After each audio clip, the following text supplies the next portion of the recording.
اعوذ باللہ من الشیطان الرجیم بسم اللہ الرحمن الرحیم۔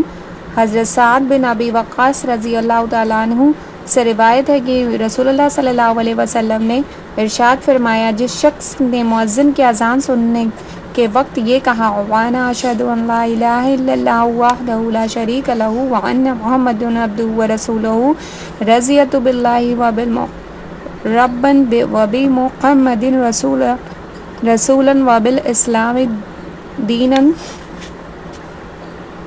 تو اس کے گناہ معاف کر دیے جائیں گے۔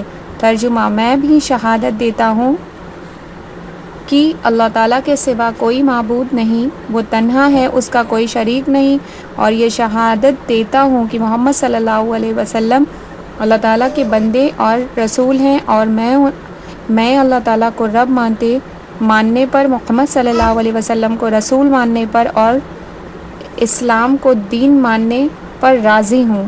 آمین۔ سبحان اللہ۔